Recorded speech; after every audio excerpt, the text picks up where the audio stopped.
Jadi membayar hutang sangat tergantung kehendak Allah, bukan masalah uang.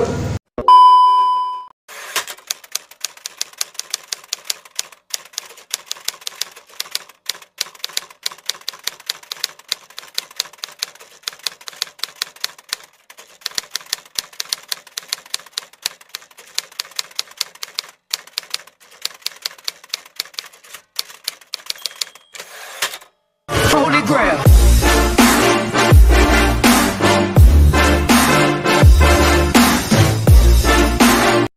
Kita saling mendukung satu sama lain gerakan anti riba ini. Nanti Pak Chandra akan menyampaikan kiat-kiat bagaimana kita hubungannya dengan mengubah pola pikir dengan berhutang ya. Karena saya yakin di grup Petra ini hampir 99% orang bermasalah ya. Oke. Bermasalah, nggak apa-apa gitu kan. Masalahnya sementara, insya Allah selesai. Amin. Insya Allah nanti kita bersama-sama mendengarkan pemaparan dari Pak El Chandra. Kita pada netral, waktu dan tempat kami persilakan. Baik, assalamualaikum warahmatullahi wabarakatuh. Yang saya hormati Bapak Tuan Rumah, Mas Wasis dari Petra, staf perawat juga yang telah mengundang, dan ibu-ibu semua, bapak-bapak yang ada di grup Petra Yogyakarta.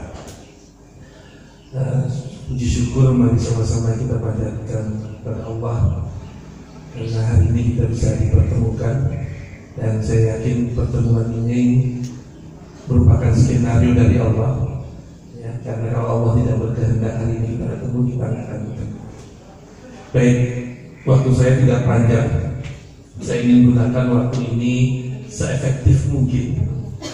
Saya berharap kehadiran saya pada hari ini punya nilai tambah ya, bermanfaat ya, agar nanti pahalanya pun insya Allah yang saya dapat pahala yang baik. Baik, saya mulai pertama kali. Ibu-ibu, bapak-bapak, saya tanya di sini siapa yang nggak punya utang, nggak tangan? Ya, berarti punya semua ya. Punya semua. Siapa yang kebingungan dengan utangnya, angkat tangan. Kebingungan dengan utangnya, angkat tangan. Hah?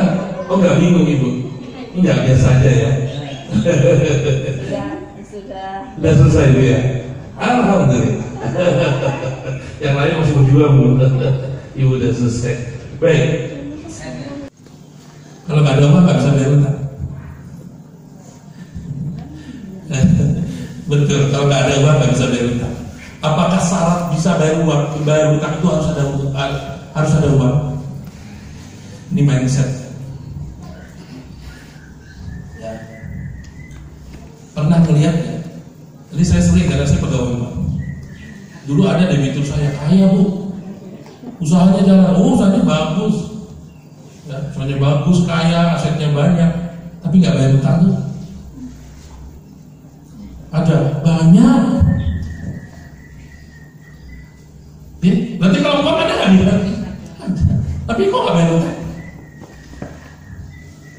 Ya, yang kedua contoh, ada yang jadi pegawai nggak? Saya tanya waktu jadi pegawai, waktu kita mau dinaikin gaji, udah dapat nih kenaikan gaji nih, naik gaji 10%, berarti uang kita bertambah nggak? Bertambah dong. Bertambah. Uang kita jadi lebih banyak dong. Tapi coba, waktu uang kita lebih banyak, kita cenderungnya melunasi hutang yang sudah ada atau bikin hutang baru?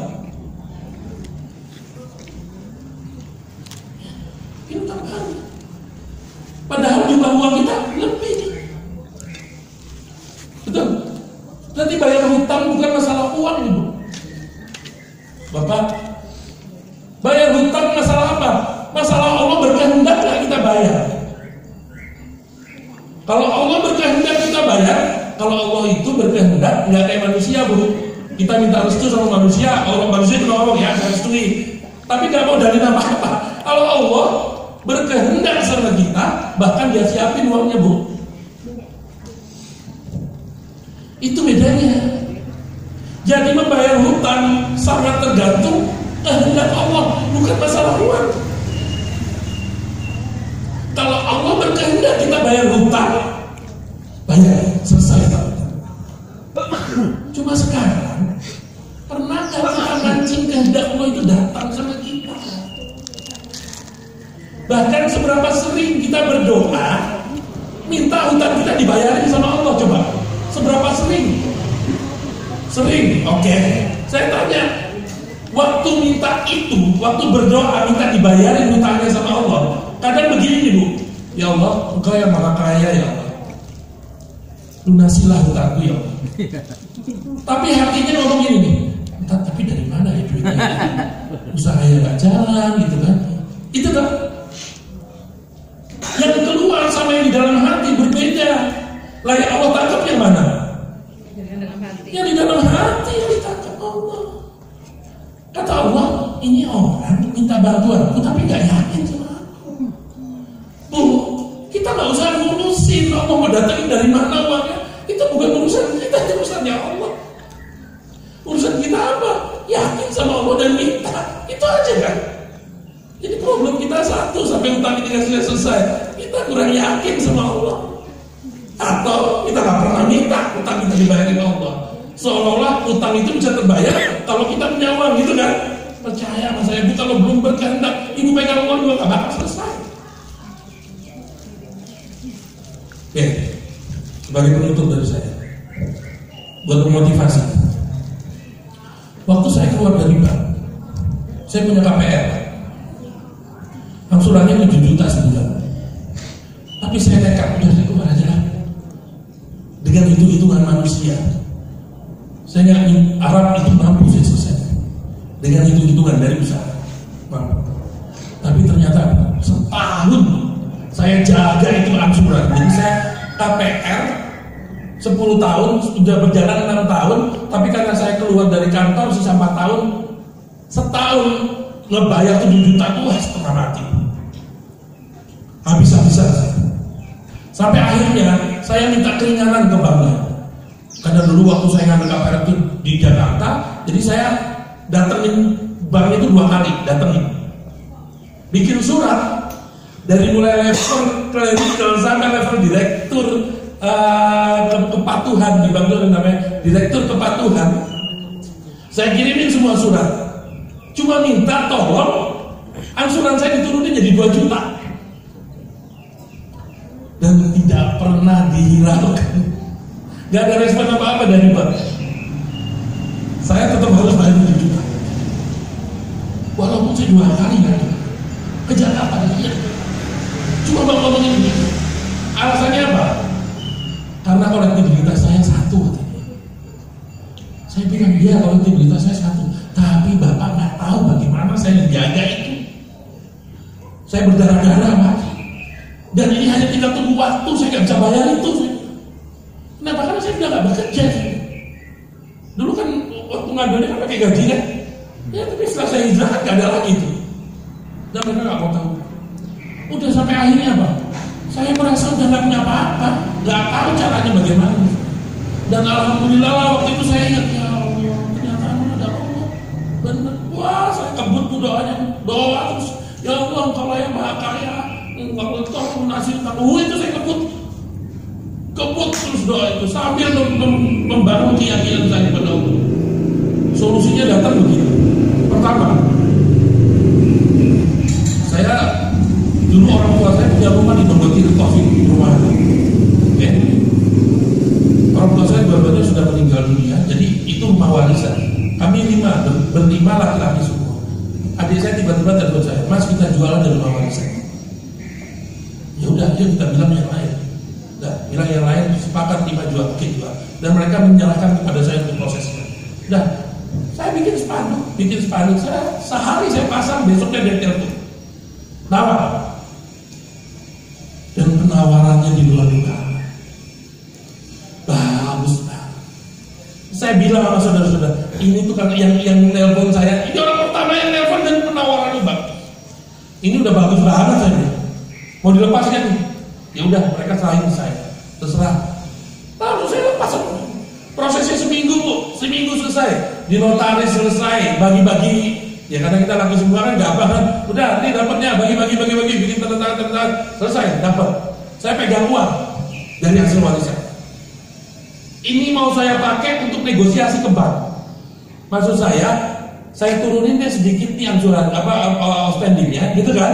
Nanti sisa outstandingnya, tolong bikin 2 juta sebulan, gitu loh maksud saya. Itulah rencana saya, pegang uang dari hasil warisan. Oke, mau berangkat ke Jakarta, saya ingat berapa lama di proses sisa? Saya nggak pernah tahu kan? Biar irit, saya telepon teman yang tinggal di Jakarta. Bro, boleh numpang nginep?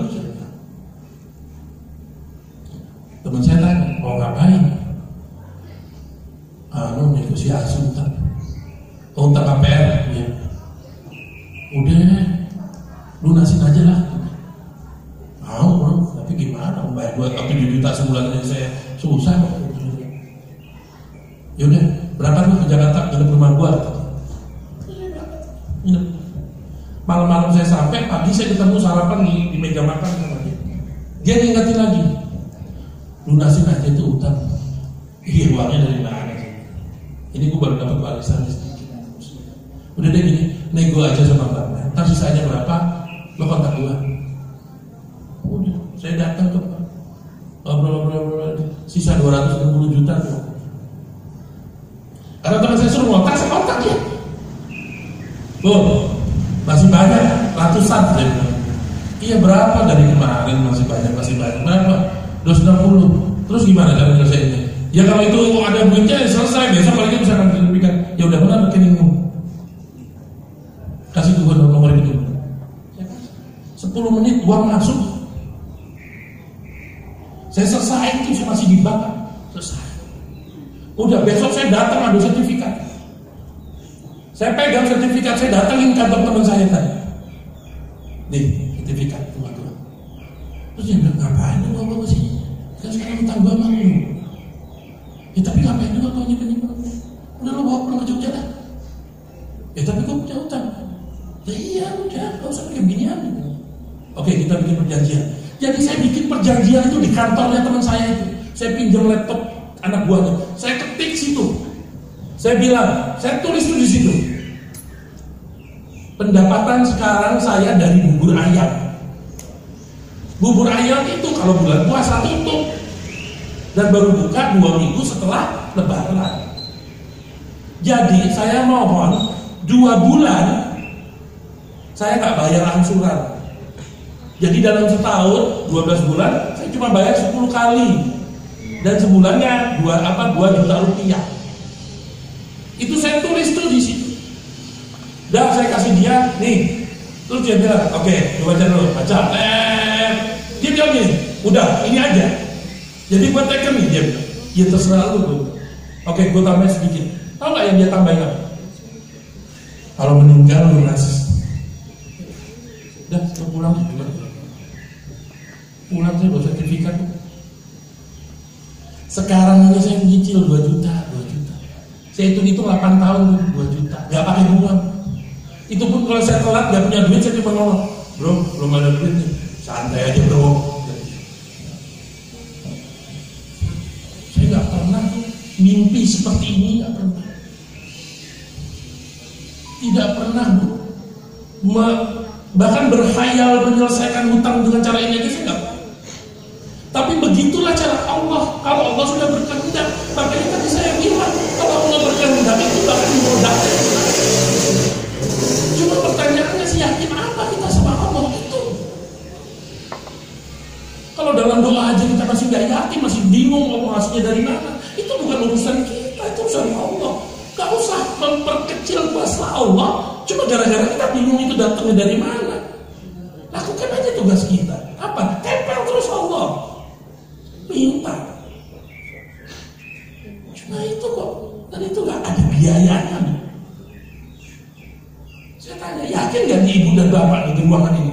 Yakin. Insya Allah. Modalnya keyakinan dari kami. Keyakinan itu kepada kami. Oke. Itu saja yang bisa saya sampaikan. Mudah-mudahan bermanfaat. Mohon maaf kalau ada kalimat yang